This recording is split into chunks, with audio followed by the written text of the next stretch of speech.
This podcast is brought to you by Blackaby Ministries International. To find out more, visit blackaby.org. Well, welcome to the Richard Blackaby Leadership Podcast. My name is Sam, and I'm your host, and joining me today is Dr. Richard Blackaby. Well, thanks for having me, Sam. It's a real privilege to be with you today. Well, the pleasure and the privilege is all mine, but I understand that you had to stop by the old car shop today, and take your pretty much new car already into the shop, so. Kind of interesting. It's a year-old Honda CR-V that we bought, but it had a cool feature on it that I like, where it kind of opens you just stick your foot under the back bumper and it opens the trunk for you. So I guess it's meant if you got arms full of groceries, whatever. Yeah. But yesterday I went by the store to get some groceries and it wouldn't work. And I have an image of you looking down the aisle of a parking lot and you just like waving your foot. When you got size 12 feet, you can put it under when you're still quite a ways away. Foot. But anyway, I just, it sort of annoys me. It's still a pretty new car, and the feature's not working, and it's too young to be breaking down already. I know. Give it at least. You got to wait till the day after warranty runs out. But at least. But anyway, I'm obsessive about time and stuff. So I just got down there first thing this morning and first in line, and had to get an oil change anyway. And in the end, fortunately, it was I had a repair done on it earlier. And they disconnected the battery, and I guess that reset things, and so they ended up having to do that again to disconnect the battery. And so in the end, it didn't really cost me anything, so that was good. But it did remind me, though, in the process, it was interesting. Yesterday, I was trying to figure out how to fix this myself, which is, for me to fix something on a car is, the odds of that happening. Well, yeah, and not just a car, but I would say fix anything. On any material. That is product, not my spiritual gift, but interestingly, I did pull out the owner's manual and was digging through that a bit, and there was something else that it wasn't working on the car, but I was certain it could work. I was sure I just didn't have the setting right. Mm-hmm. And but I just had kind of not really dealt with that for a while. And so basically just in the process of kind of looking through this owner's manual, trying to find the answer to this thing on the back door, I've actually stumbled across an answer for something else that had been bothering me for a year. Yeah. And I got that fixed, and now it works great. And what that kind of reminded me of, Sam, as I was just thinking about that is, I'm looking at this owner's manual, and it's filled with all kinds of helpful information. And I was looking at my car, especially if you get a newer car or just a car that's newer to you. There's often buttons and settings and things there that you think, I wonder what that button does. Squiggly lines. And there's all these buttons on my steering wheel that I'm not quite sure how all that works. I know you drove my car one day with me in it, and had the cruise control working where it was making sure it didn't get too close to the car in front of it. And I forget, it's like responsive cruise, but so it'll automatically slow down if you come up behind somebody. Like the old cruise control did the same, just one speed, and you just rear it. Yeah, but now apparently my car has got enough cameras on it that it's not like it's a real deluxe car, but it's new and it's got some new bells and whistles. But as I thought of that, it did make me think a lot about the Christian life, and the fact that I would say that for a lot of us, our Christian life is a lot like me buying a new car. There's all kinds of features I probably will never use that would have really been helpful. If I knew what to do with them, if someone ever sat down and showed me, hey, push this and this will help you here, and probably make my life easier and more efficient.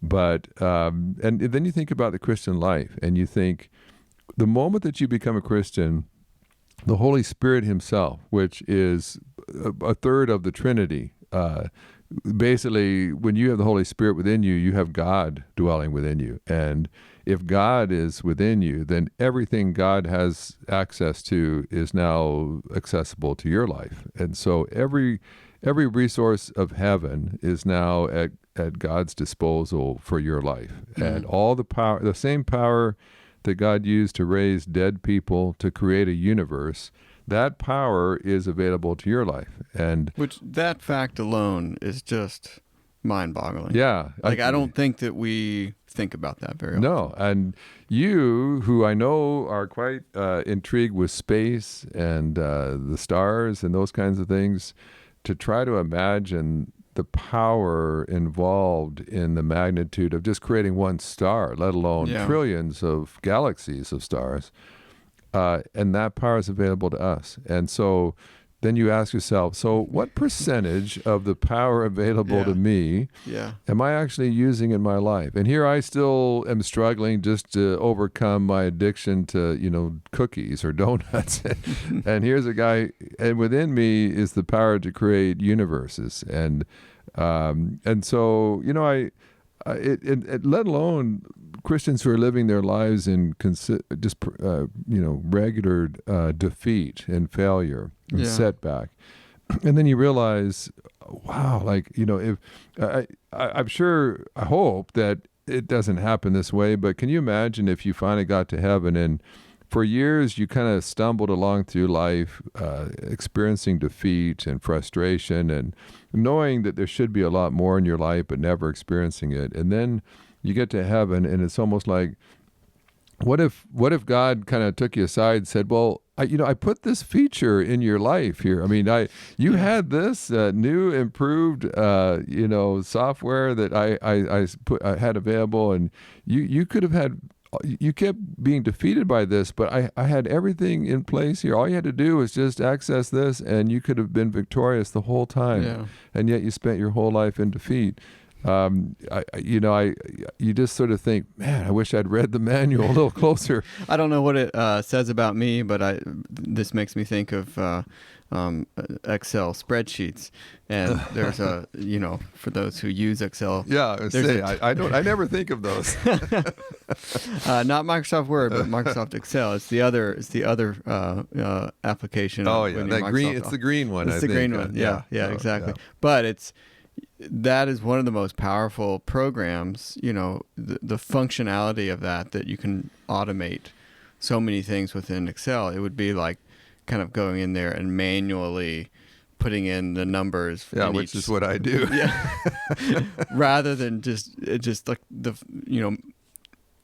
creating those functions so that you just drag it down and it automatically like does that multiplication or division or whatever summation, and it's just infinitely more usable and such a much better experience. And so I don't know why my mind goes to Excel when well, it's that sick degree you have in management degree, MBA, that caused you to do that. But yeah, you didn't need a Excel expertise to be a history major like I was.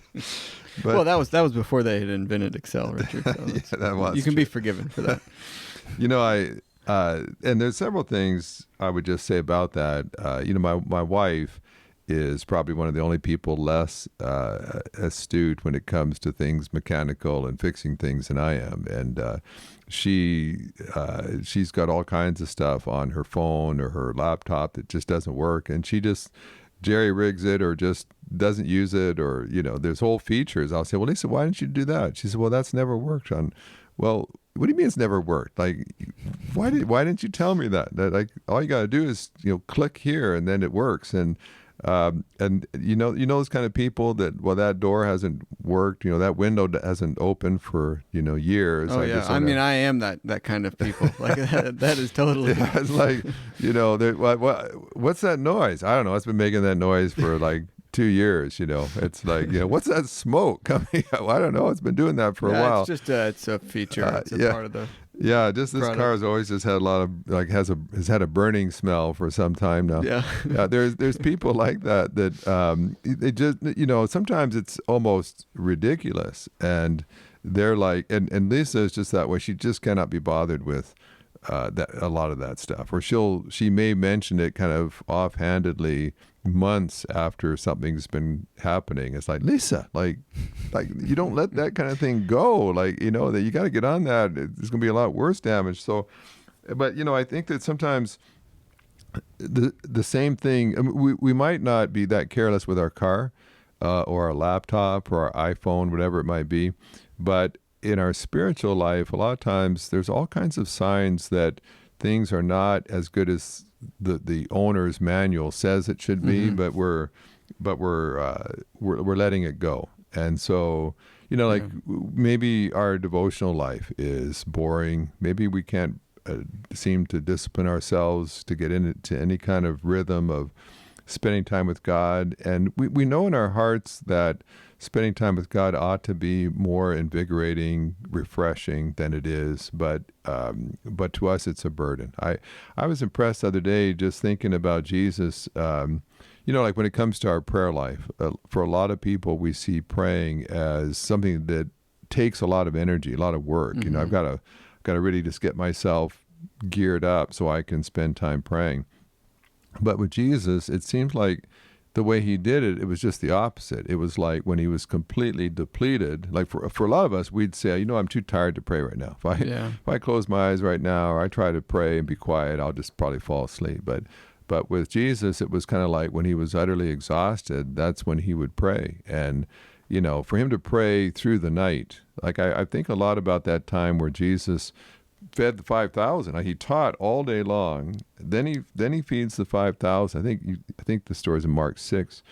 And then like his disciples are bone tired. They've been delivering, fish and bread to 5,000 men and their families for hours. And so Jesus, I think, realizing they're at the end, he puts them in a boat and sends them off. And then Jesus himself sends away all the whole crowd. And I've done that a number of times where as a speaker, I sat there at the back until every solitary person had told me their life story or whatever it is they want to talk about. And that's what Jesus does. So he's already taught all day. Then he's broken enough bread and fish to feed a huge multitude. And even if he's performing a miracle, he's still got to break up the bread and the fish. Like I'm guessing that even performing that miracle, it had to be a little bit tiresome after a while. Yeah. Then he stands around and talks to everybody. And then you'd think, okay, here's a guy who needs to find the nearest hotel and just crash. But it says then he climbed a mountain to pray. And it's like, what? Like after like an unimaginably hard day, you actually took time to climb a mountain and then pray. Like I would have, as soon as I closed my eyes, I think I would have been out. Yeah. But for Jesus, it seems like when he prayed, he actually gained energy. He actually was invigorated, and he could keep on going. So anyway, when we see that maybe our prayer life is just powerless, joyless, difficult, and yet we keep being told that was a key part of Jesus' life, that ought to awaken us to say then, I probably need to keep adjusting or working on this or figuring it out until it works for me. But instead, we just can kind of write it off like that dash light in our car. We don't know what it means, but it's been on now for a while, And so same with like a defeat. I know people that just keep on experiencing setbacks. They know they need to have victory in this area of their life, but they keep failing. And they keep having, maybe it's conflict with people, and they just know that just shouldn't be natural necessarily if they were living like Jesus. But there it is again, another setback. And you just think, how many people, it's like the dash is just filled with warning lights, but they're just forging ahead, like thinking either they're just too busy.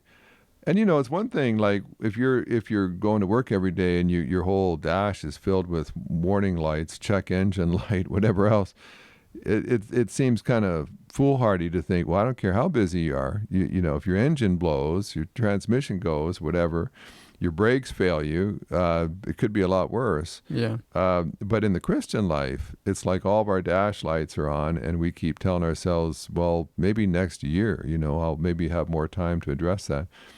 And yet your car is not going to affect your eternity unless your brakes go and sends you into eternity. But bring eternity much closer. Yeah. But like, it just seems like your walk with God, you ought to take more seriously. There's more at stake with that than even your vehicle. But all kinds of warning lights can come on, and yet we'll we won't take it seriously enough. And of course, that was the great Psalm with David, where he just said, "Search me, O God, know my heart, and try me, and know my anxious thoughts." And I think in part what David was saying was just, God, I just know that there's stuff in my life that is holding me back, that's robbing me of your intentions, of what you there's so much more potential than what I'm experiencing. And so would you just do a diagnostic test of me? And of course, I had a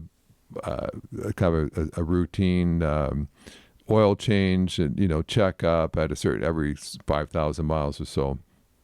And so they give me a printout of all the things they've checked, and it's not just oil; it's a whole list of electronics and the tires, and just down the line of all these different fluids, and you just realize that I think that's partly what David was doing, was just getting his 5,000-mile checkup and saying, God, just plug me in, check all the different aspects of my spiritual, emotional, physical life, and alert me. And the idea is, if you do that on a regular basis, then you don't have catastrophic kinds of failures. If things are running thin, if you're getting low on a fluid, if something's going off and on intermittently, then well, let's get this changed now. I'd far rather get it changed in a regular checkup than be on the side of the road somewhere, wishing that I'd had that that appointment a little bit sooner to find that. And so, I think we'll talk maybe after the break, just with what are some things you can do to perhaps try to avoid those breakdowns. I would say this too. We've talked about this before, but there's a number of leaders that have had those catastrophic failures where all of a sudden they've been maybe great godly men and women for years, and then they just do something that makes them look brain dead, like to have a one-night stand somewhere, or to embezzle, or to just say something that's blatantly untrue, or to just lose their temper and blow up at a staff person. And you just think that didn't just happen. Like that none of that just one day you just wake up and you become adulterous. It's that you were missing all kinds of flashing lights on your dash for some time.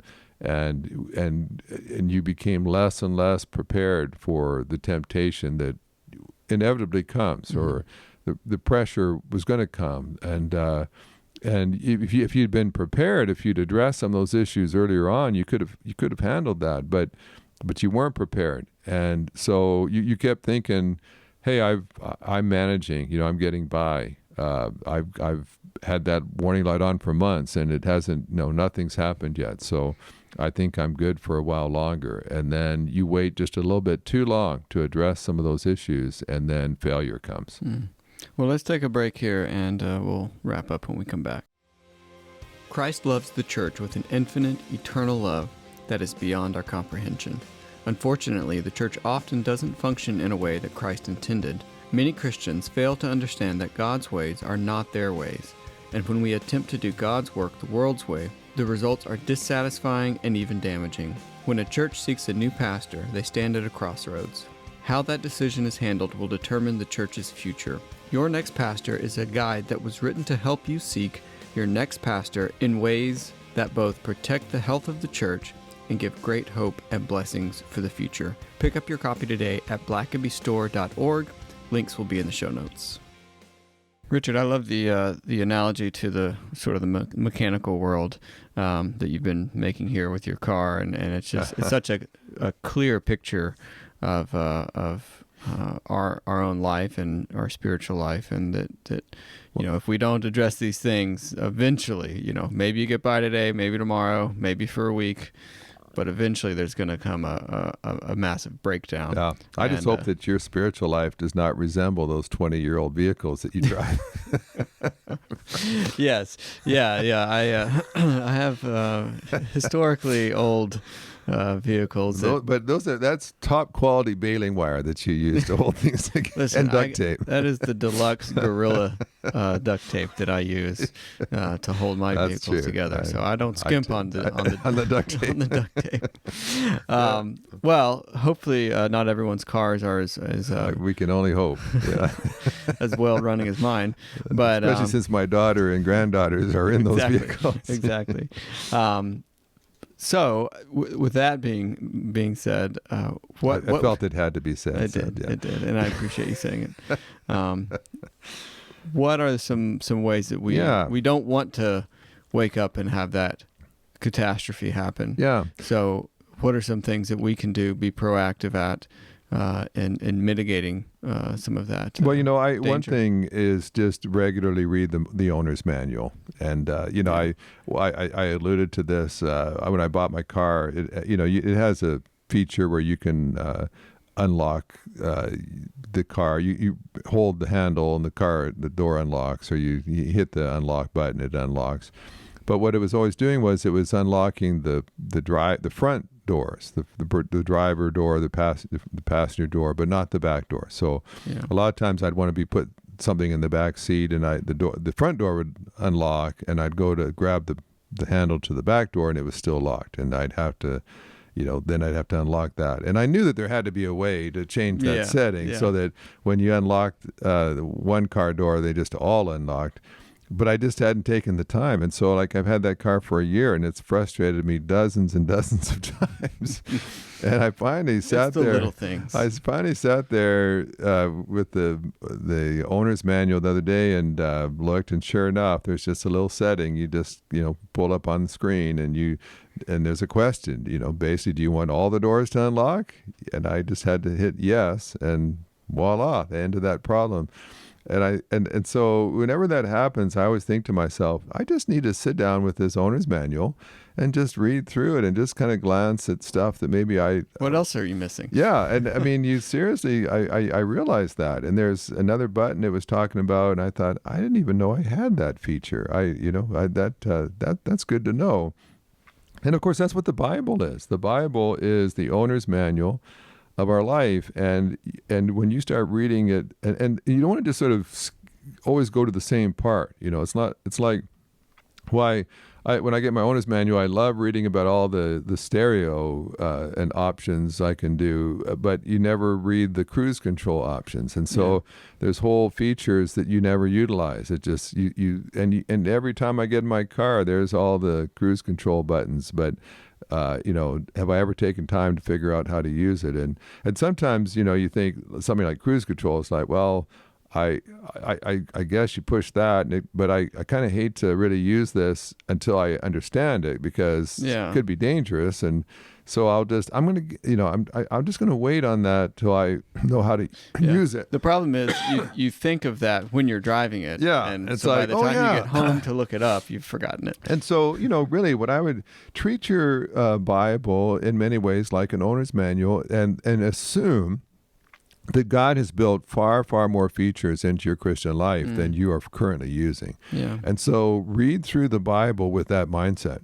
And don't just keep looking at the same verses you've underlined and highlighted, because you probably already are using those features. Mm-hmm. Look for verses that aren't as familiar, and things God says that aren't as familiar, and then try it out. That's the next thing. If you read, of course, as soon as I figured out how to unlock all my doors, I changed the setting, and then I'm trying it. I'm using it. I'm trying to think to myself, okay, now I know how that works, and now your life is better because of that. And it's better, and it took not very long, and I'm thinking, okay, there's several other features I've really got to get figured out here, but and so I just think it really just dawned on me this week what a shame it is to think of like the normal Christian life. And then you think of all the potential that is in one Christian life with the Holy Spirit dwelling within them. And then if we were to ask God, okay, here's Sam's life. He's a Christian. He's had the Holy Spirit in him for a number of years. What percentage of his potential is he using right now as a Christian? Mm. I think we'd be embarrassed if God were to say, well, he's a nice guy, like nice beard, but he's using about 60% of the power, the wisdom, the transformational power that was made available to him the moment he became a Christian. And so I don't know this side of heaven that we'll ever use 100%, but certainly our goal ought to be. I think we've got a big gap between what we're using and what we could be using for sure. And a similar thing just with that is just the promises of God in particular. There's lots of things God says, but especially the promises of God to me are just kind of like those main categories. And 2 Peter starts off in the first chapter just talking about that. Peter just says, God has made all these amazing promises available to us to help us in all these different areas of our life. And anywhere that you see a promise of God, he says, what he's saying is, here's one of the features you got with this Christian life of yours. I promise you that I'll do this. I promise you it's available, but you have to access it, or else you got to turn it on. You've got to customize it to your life and settings and so on. So regularly just ask yourself, are there promises of God that I am not utilizing in my life right now? And wouldn't it be a tragedy to get to the end of my life and realize, I struggled my whole life in this area, and God had 3 different promises that would have covered that. And I never even really applied them to my life. And so it doesn't matter if it's like in the owner's manual. It doesn't matter if it's in the owner's manual if you've never turned it on. It doesn't matter that it's in the Bible if you've never applied it to your life as well. And so a third one would just be sin. And that's kind of, I touched on that with David, just saying, search me. And of course, sin has a way of canceling things. And essentially that's kind of what happened with my car feature. I had this little fender bender. Someone backed into my new car in a parking lot, and so I had to get a new front bumper put on.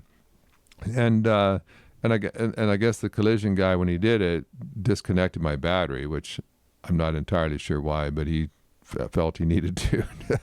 I didn't know that the bumper was attached to the battery. My guess would be there were some electrical things in that bumper that needed to be unplugged. I guess so. I'm going to give him the benefit of the doubt. But anyway, somehow that had totally thrown off the settings on, and so he put the battery back together, obviously, but it had changed some settings, and so all of a sudden things that are supposed to work aren't working anymore.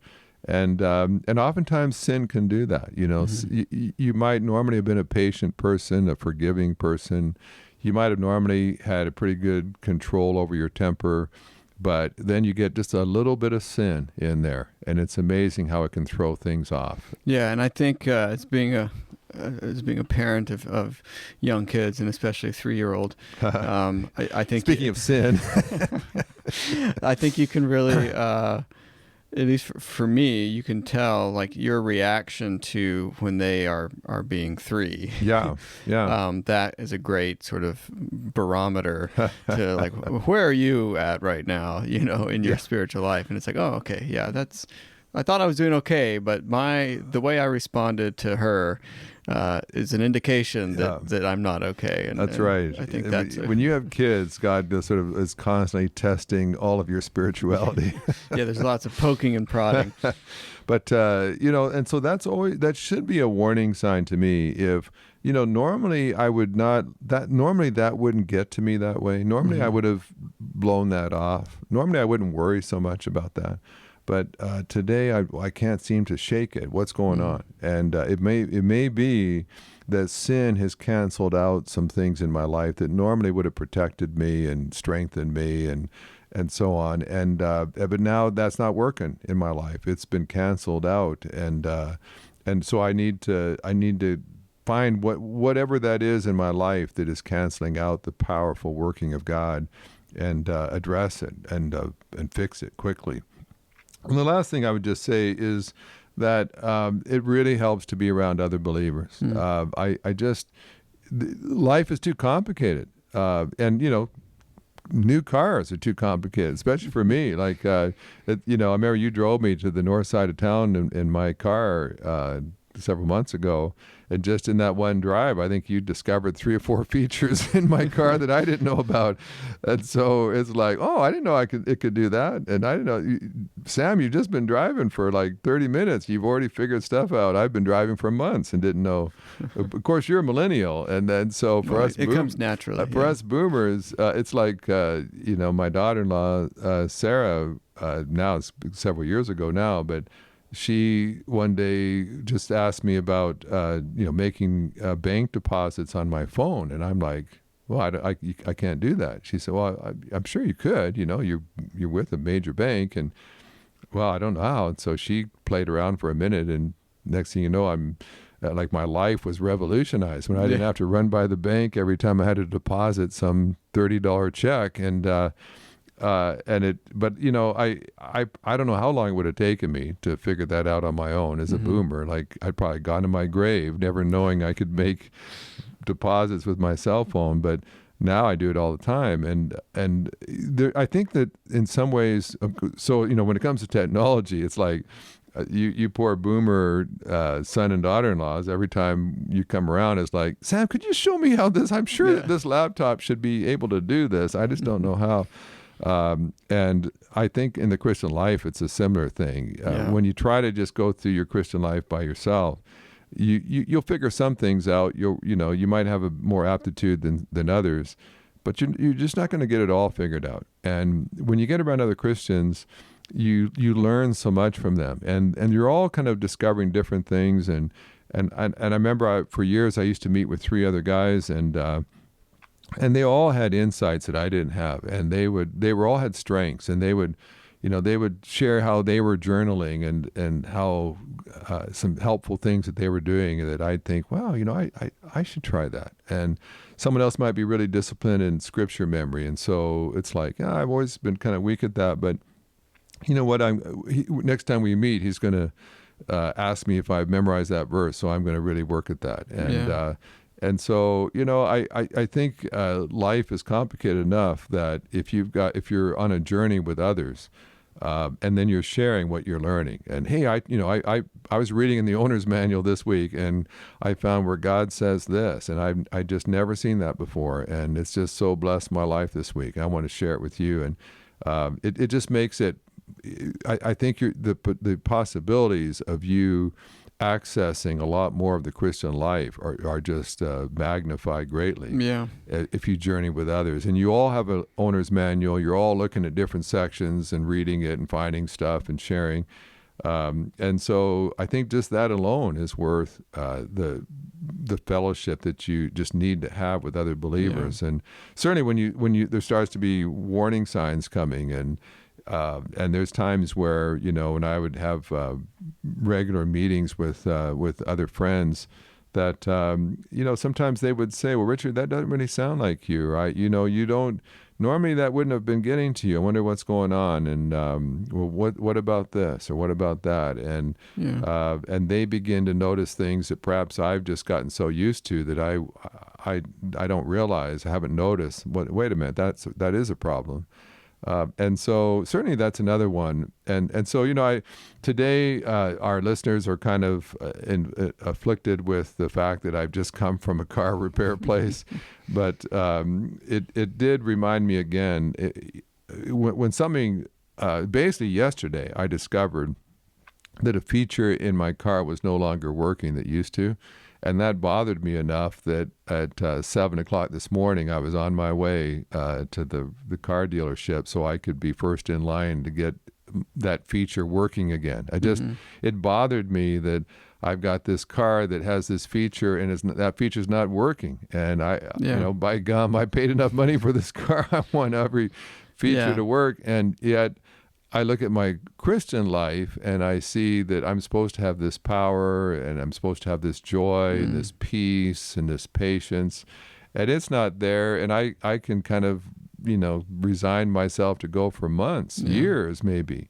And that feature was available, but it just wasn't working in me. And so easily excuse it. Yeah. So I'd encourage our listeners today, And don't feel overwhelmed by that. I that's the thing. Sometimes you get a 200-300 page owner's manual and you think, where do I even begin on this? I don't even want to open this. There's just too much there. Yeah. Well, you don't have to read it from beginning to end. Just find a section and work through that. And maybe today you just learn how to use cruise control and close the book and practice that, and come back later and find out that, hey, I didn't know I could heat my steering wheel. That'd be a nice feature in the winter, whatever. Just every week, open up a different section and just discover something else new. And I'll tell you what, you'll spend your whole Christian life and still will not have exhausted all that God has made available to you. Yeah. Well, that's great. Thank you, Richard, for walking us through that. And it's just a fantastic reminder for all of us to